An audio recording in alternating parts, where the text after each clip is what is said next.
Ahora vamos a introducir el concepto de vector gradiente y vamos a ver qué nos dice el vector gradiente acerca de la función. Entonces, el vector gradiente de una función f de x, y en este caso de dos variables independientes, se escribe de esta manera, donde este operador indica que tenemos que calcular el gradiente de la función, se denomina nabla. El gradiente entonces es una función vectorial que contiene las derivadas parciales de la función a la cual uno está calculando el gradiente. Entonces el gradiente de la función f es un vector, la función f es de dos variables independientes, entonces el gradiente será un vector que tiene dos componentes y esas dos componentes son las derivadas parciales de f con respecto a cada una de las variables independientes. Entonces, el gradiente es una función vectorial porque sus componentes son funciones, ¿sí? Estas derivadas son funciones. Es otra forma de notarlo, ¿sí? Con notación de Leibniz y con los versores I y J.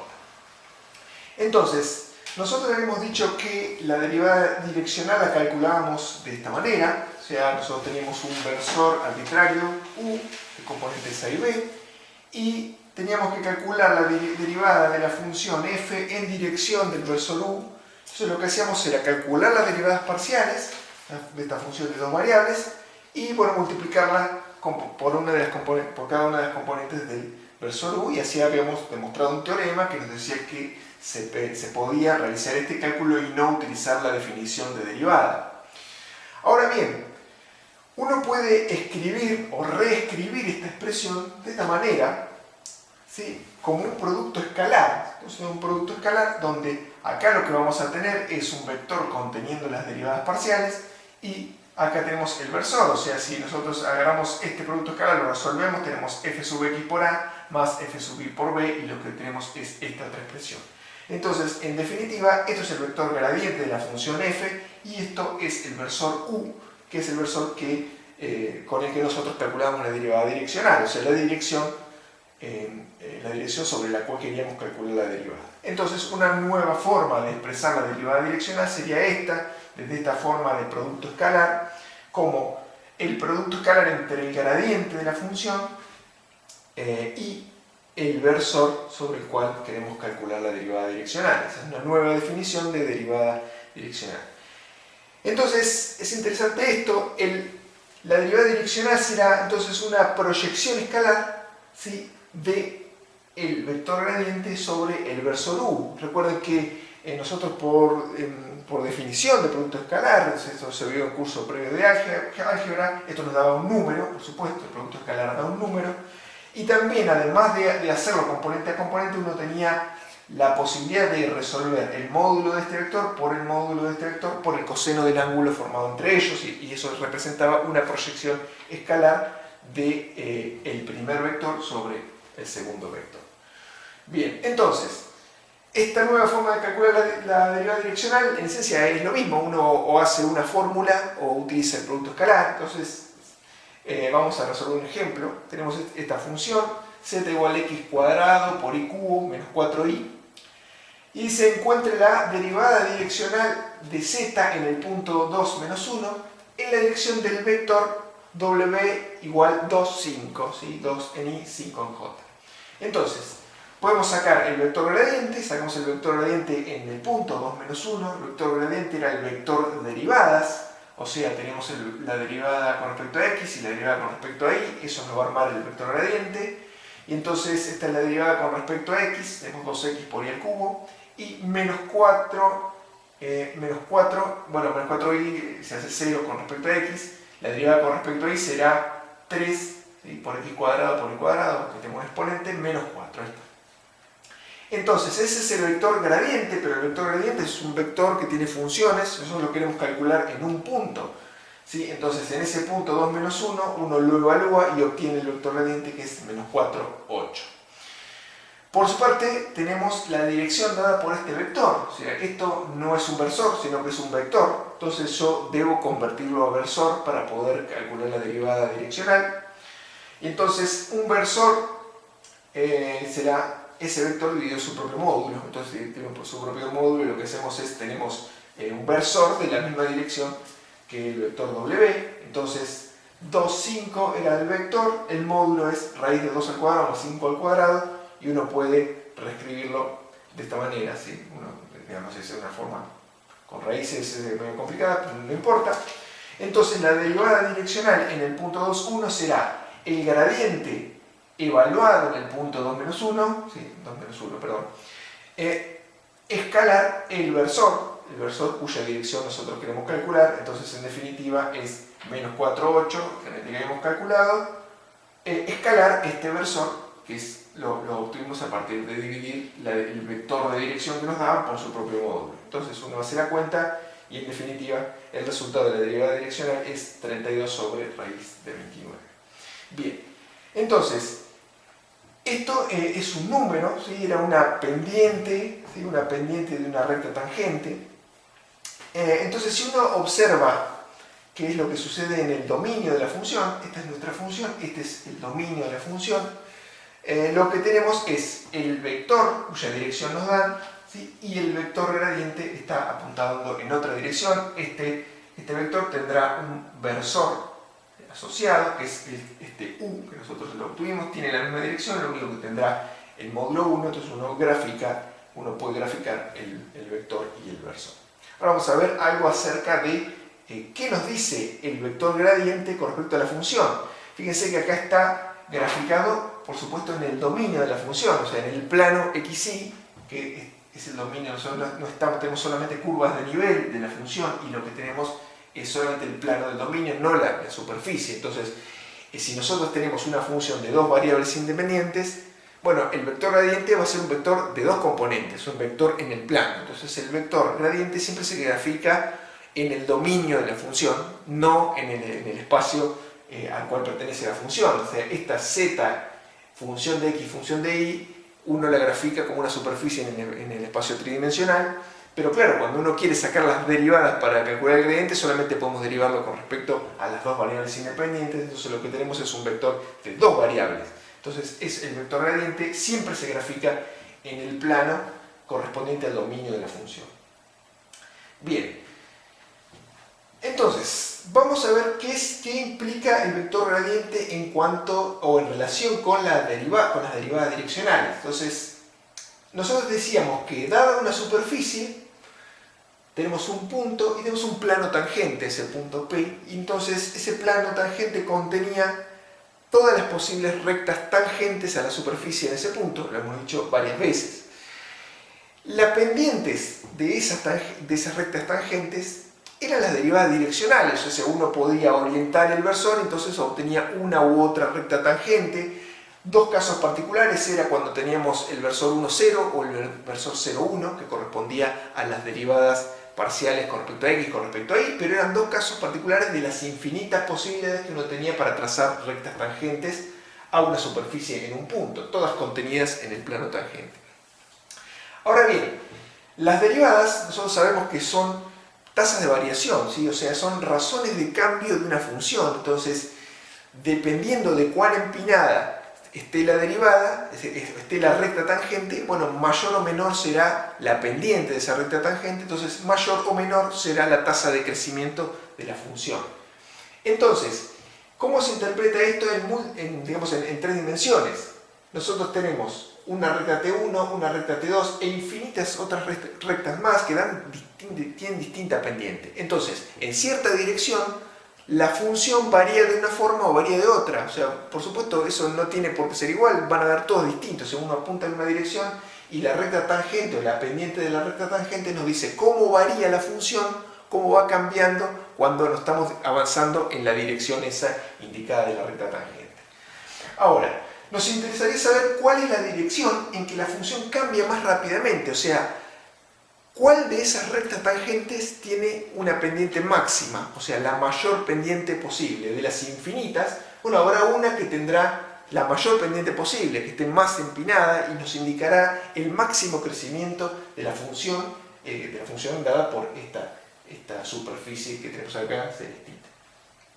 Entonces, hay un teorema que dice, si tenemos una función f diferenciable de dos o tres variables, ¿sí? De dos o tres variables independientes, entonces el máximo valor de la derivada direccional es el módulo del vector gradiente, ¿sí? En un punto determinado. O sea, el gradiente se define en distintos puntos.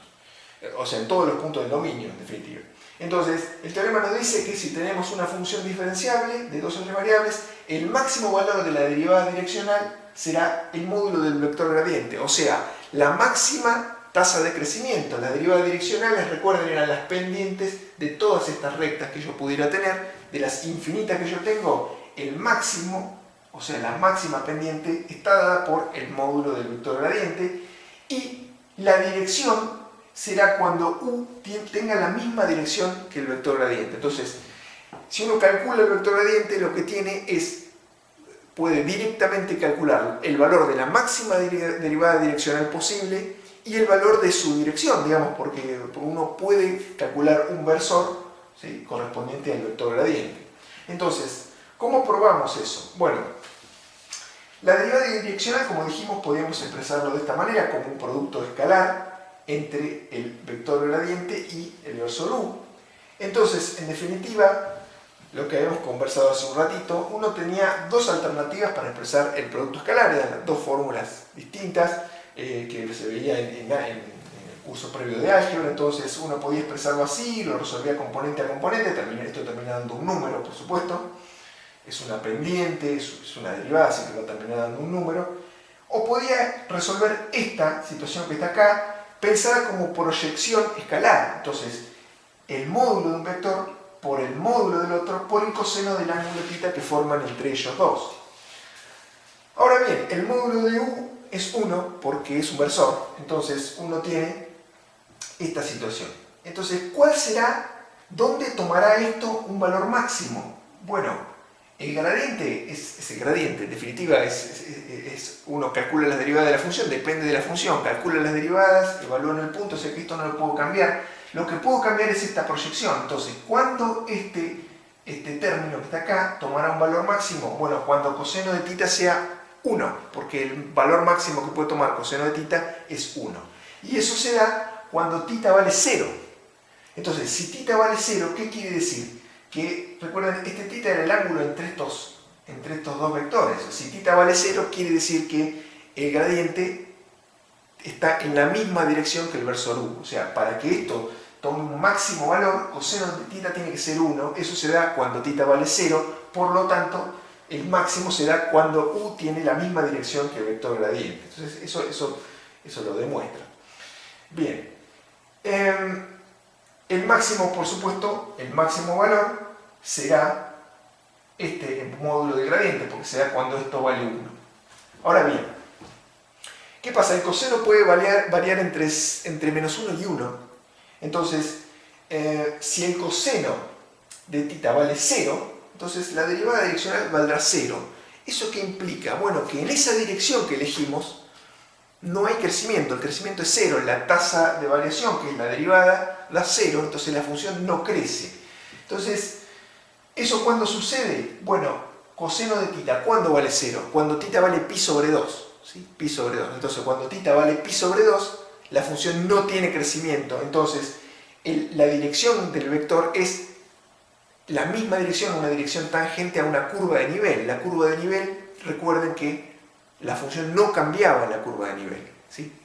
La tasa de crecimiento era 0, porque eran curvas donde la función tomaba el mismo valor. Entonces, cuando este ángulo sea 90 grados y el coseno sea 0, esto da 0, entonces el crecimiento es 0. Cuando el ángulo valga 0 y este coseno de 1, lo que tenemos es la máxima dirección. Cuando el coseno valga menos 1, lo que tenemos es la mínima dirección. O sea, en la dirección contraria al gradiente, ¿sí? Porque ¿cuándo da menos 1 el coseno? Cuando el ángulo es 180 grados. Entonces, en la dirección contraria al gradiente, lo que tenemos es el máximo de crecimiento de la función, la máxima caída. Entonces, uno puede pensar una función de dos variables independientes, que es una superficie, como si fuera, por ejemplo, una montaña, ¿sí? O una colina, ¿sí? Que uno tiene que escalar. Entonces, el gradiente, la dirección del gradiente me indicará dónde es más empinado el camino, o sea, dónde es más empinado, dónde es más rápido llegar a la cima, más difícil quizá, pero más rápido también. La dirección opuesta es también dónde es más rápido bajar, ¿sí? También la caída también es más fuerte. Y si uno apunta a 90 grados del gradiente, bueno, lo que hace es seguir un caminito que es paralelo, ¿sí? Que es un corte horizontal de la montaña, entonces uno no tiene crecimiento, uno podría verlo de esa manera. Bien, entonces, vamos a resolver este ejemplo donde vamos a ver que el vector gradiente es un vector que es perpendicular a la curva de nivel de la función. Entonces, sea z igual x por e a la i, y dice, encuentre la tasa de variación de z en el punto p igual 2, 0 en la dirección dada por este valor de p a q, ¿sí? Donde q vale 1 medio y 2, y p vale, bueno, 2, 0. Y luego se halla la dirección de la máxima tasa de variación, ya sabemos lo que tenemos que calcular el módulo del gradiente y el valor de la misma, ¿sí? La dirección, digamos, la dirección es exactamente el vector gradiente y el valor de la misma, o sea, el valor de la máxima tasa de variación es el módulo del vector gradiente. Entonces, bien, vamos a calcular la derivada direccional en el punto 2, 0. Entonces lo que calculamos es el vector gradiente, nosotros derivamos con respecto a x, tenemos e a la i, derivamos con respecto a y, tenemos, bueno, la misma función. Entonces la evaluamos en el punto 2, 0 y lo que tenemos es 1, 2. La dirección la va a dar por estos puntos, P y Q. Entonces yo tengo que armar un vector con esos puntos y luego armar un versor. Entonces la dirección será desde P hasta Q. Entonces Q menos P será nuestro vector. Q menos P es 1 medio 2 menos 2, 0, son la resta de estos dos puntos. Y luego eso es un vector. Entonces lo que tengo que hacer es obtener un versor dividiendo por el módulo de ese vector. Entonces ahí tenemos menos 3 medio 2 y el módulo de menos 3 medio 2. Y luego obtenemos ese versor que es la dirección en la cual nosotros queremos calcular la derivada, o sea, el inciso A. Bien, nosotros ya tenemos el vector gradiente, tenemos el versor y lo que vamos a hacer es calcular la derivada direccional utilizando esta formulita nueva que aprendimos hoy, que es el producto de escalar entre el vector gradiente y el versor. Hacemos esa cuenta, multiplicamos componente a componente y nos da 1 y ese es el resultado, ¿sí? 1 es la tasa de variación en esa dirección y en este punto. Ahora, en el mismo punto, la dirección de máxima estará dada por el vector gradiente, ya lo calculamos, ¿sí? Este es el vector que calculamos, 1, 2, entonces esa es la dirección de máxima derivada direccional. No es esta, ¿sí? Esta es otra que nosotros calculamos, la máxima será la dirección dada por el vector gradiente y el valor, o sea, la máxima tasa de variación será el módulo del vector gradiente, o sea, el módulo de este vector y es raíz de 5, esto es mayor que 1, ¿sí? Lógicamente, porque este es el máximo valor que puede adoptar la derivada direccional. Bien, entonces, fíjese, si uno plotea el vector gradiente, acá tenemos el vector P y Q, o sea, la dirección con respecto a la cual nosotros calculamos la derivada en el inciso A, y este es el vector gradiente, ¿sí? Si uno plotea el vector gradiente que calculó en ese punto, en el punto 2, 0, que es donde lo estábamos calculando, uno grafica este vector que obtuvo y lo que tenemos, si podemos graficar las curvas de nivel de la función, lo que tenemos es que el vector gradiente es normal a las curvas de nivel. Entonces, ¿esto qué indica? Las curvas de nivel, recuerden, eran valores o lugares geométricos en el plano XY donde la función que teníamos, o sea, z, tomaba el mismo valor. O sea, si yo tomo un punto sobre esta curva y en este lugar y un poquito más arriba acá, pero sobre la curva, el valor de z que obtenga va a ser exactamente lo mismo. Bien, entonces, ¿qué quiere decir eso? Que sobre la curva de nivel la función no crece, siempre tiene el mismo valor. Entonces, si yo me moviera por la curva de nivel, o sea, en esa dirección de la curva de nivel, lo que está sucediendo es que la función no crece. Si la función no crece, lo lógico es que en la dirección normal sea la de máximo crecimiento. Entonces, en la dirección normal a la curva de nivel, tenemos el gradiente, que es el máximo crecimiento. En la dirección contraria al gradiente, tenemos el máximo de crecimiento. Bien, entonces, acá tenemos esa misma función graficada, x por e a la i. Y acá se observa, esas son las curvas de nivel que teníamos recién, y no sé si están orientadas de la misma manera, pero fíjese, por supuesto, la función es una función de dos variables independientes, x e y. El gradiente está ploteado, o sea, se grafica en el plano xy, ¿sí? En el plano de dominio de la función, es un vector de dos componentes. Entonces, en este ejemplo uno puede correr el punto, ¿sí? Entonces puede correr el punto, a la computadora no le gusta mucho porque calcula en tiempo real. Entonces, fíjense lo que sucede. Si nosotros ponemos un punto en el dominio por aquí abajo, el vector gradiente lo calculamos automáticamente y lo que me está diciendo es hacia dónde la función es más empinada. Entonces me apunta, ¿sí?, hacia dónde es más empinada. Claramente, si uno quisiera caminar, sería más empinado subir esta loma por acá, ¿sí? Entonces, si uno se lo ubica en otra parte, por ejemplo por ahí, fíjense que la magnitud baja, o sea, la magnitud del vector gradiente cambia ahí. ¿Por qué? Porque la función crece despacio, es casi plano, ¿sí? El crecimiento es bajo, entonces la magnitud del gradiente es más chiquita, ¿sí? Si nosotros nos vamos de nuevo allá, fíjense que cuando la función es muy empinada, el vector gradiente toma un valor más grande, ¿sí? Si la función no es empinada, toma un valor chiquito, incluso ahí es casi cero, ¿sí? Bien. Ahí está este ejemplo, bueno, esta ilustración es de ese ejemplo de matemática que por ahí está disponible también en el aula virtual. Bien, en último ejemplo, una función de tres variables independientes. Decimos, bueno, la temperatura en grados centígrados alrededor de un punto caliente está dada por esta fórmula, ¿sí? La temperatura, función de x, y, z, las tres variables espaciales. Entonces, lo que tenemos aquí es esto de la distancia a un punto caliente, ¿sí? Un punto, digamos, la distancia en términos tridimensionales, desde x y z.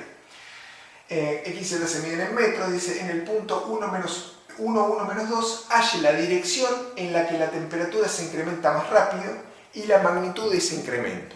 Entonces, la dirección será el vector gradiente de esta función y la magnitud del incremento será el módulo del vector gradiente, donde en este punto, o sea, son un vector y un número. Bien, entonces, el vector gradiente uno lo puede calcular como, bueno, un vector conteniendo todas las derivadas parciales. En este caso tenemos tres posibilidades, las funciones de tres variables.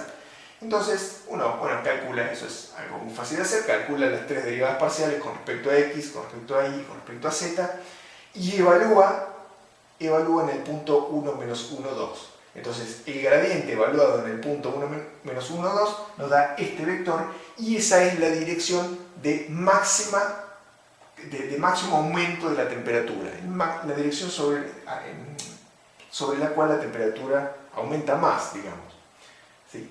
Y entonces, la magnitud será el módulo de ese vector gradiente, entonces esa magnitud aproximadamente 4 grados centígrados por metro. Bien, entonces, en el caso de funciones tridimensionales, pasa lo mismo que en funciones bidimensionales. O sea, acá esta temperatura yo no la puedo graficar, esta gráfica no la puedo hacer porque es una función de tres variables independientes, entonces estaríamos en el espacio tetradimensional. No lo puedo graficar, pero sí puedo graficar curvas de nivel, superficies de nivel, perdón. Es decir, superficies, o sea, valores de x y z donde la temperatura tiene el mismo valor. Entonces, si tenemos el punto caliente aquí en medio, vamos a tener esferas concéntricas donde la temperatura va bajando cada vez más. Entonces, fíjense que si uno busca el punto 1, 1 menos 2, es este que hemos graficado acá, el gradiente apunta, por supuesto, para el centro, del punto caliente, y lo que tiene es que es perpendicular, ¿sí?, o normal a la superficie de nivel. Normal a la superficie de nivel. Claro, porque si fuera tangente a la superficie de nivel, el crecimiento de la función sería cero, porque sobre esa superficie de nivel la función no cambia de valor. Es el mismo razonamiento que en el caso de curvas de nivel para funciones de dos variables independientes.